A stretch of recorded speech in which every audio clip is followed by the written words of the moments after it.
What if a war that divided a nation could be remembered in a place so quiet it forces people to face not just history, but themselves? On a gentle slope of land in Washington, D.C., not far from the towering presence of the Lincoln Memorial, there lies a long black wall, simple, reflective, and deeply powerful. This is the Vietnam Veterans Memorial, a place where over 58,000 names are etched into polished granite. But this story is not just about a memorial. It is about a nation struggling to heal. The Vietnam War was unlike any other conflict in American history. Fought between the 1950s and 1975, it divided families, sparked protests, and left deep emotional scars across the United States. Soldiers returned home not to parades, but often to silence, or worse, criticism. Many carried invisible wounds, memories they could not share, and grief that never faded. For years after the war ended, there was no national monument to honor those who served and died in Vietnam. Unlike previous wars, there was no clear sense of victory, no unified national pride.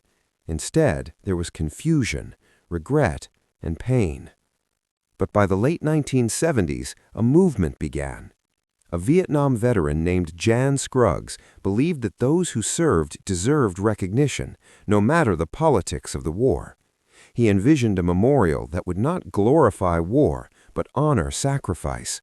With determination, he rallied support, raised funds, and eventually convinced Congress to approve the project.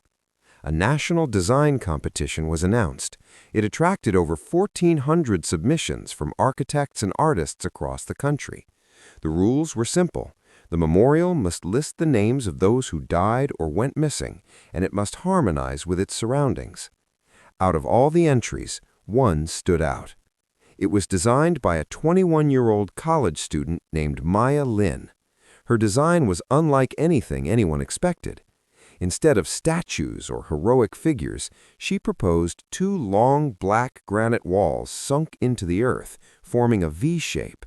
The walls would gradually rise from the ground, with names inscribed in chronological order of death.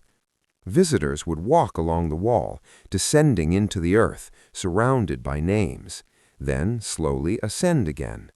It was quiet, reflective, almost haunting. But not everyone approved. Critics called it a black gash of shame. Some felt it was too somber, too abstract, too untraditional. Others questioned how such a young designer, an Asian American woman, could represent such a deeply American experience. The controversy grew intense. Yet supporters saw something profound in Lin's vision. They believed the simplicity of the design allowed visitors to bring their own emotions, their own stories. It did not tell them what to feel. It simply created space for remembrance.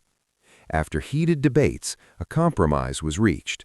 Maya Lin's design would be built, but a more traditional statue of soldiers would be added nearby.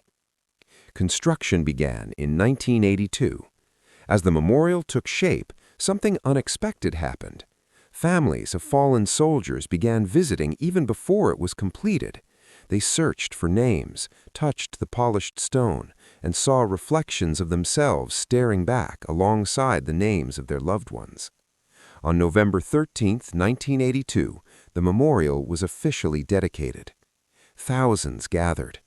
Veterans who had once felt forgotten stood together, many in tears. Some found the names of friends they had lost decades earlier.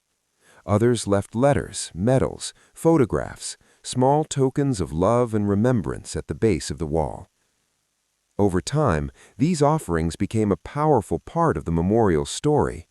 Items left behind were collected and preserved, each carrying a personal history, a piece of America's collective memory.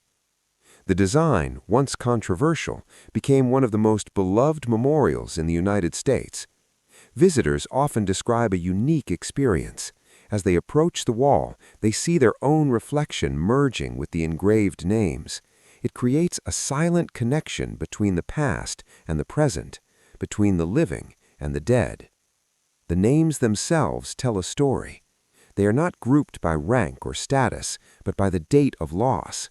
This means soldiers who died together appear side by side, preserving the reality of war in a deeply human way. More than 58,000 names, each one a life, a family, a story. The memorial also includes the Three Soldiers statue and the Vietnam Women's Memorial nearby, honoring the diverse roles played during the war. Together, they create a space not just for remembrance, but for understanding. Today, millions visit the Vietnam Veterans Memorial. Some come to learn history. Others come to find closure. And many come simply to stand in silence. It is no longer just a monument. It is a place of healing, a place where a divided nation began to come together again, a place where stories are not forgotten. And perhaps most importantly, a place that reminds us of the true cost of war, not in numbers, but in names. Because behind every name on that wall, there was a life filled with dreams, hopes, and a future that never came. And as long as those names remain, etched in stone and memory, their sacrifice will never be forgotten. If this story moved you, take a moment to like the video, share it with others, and subscribe to the channel for more powerful stories from history that shaped America.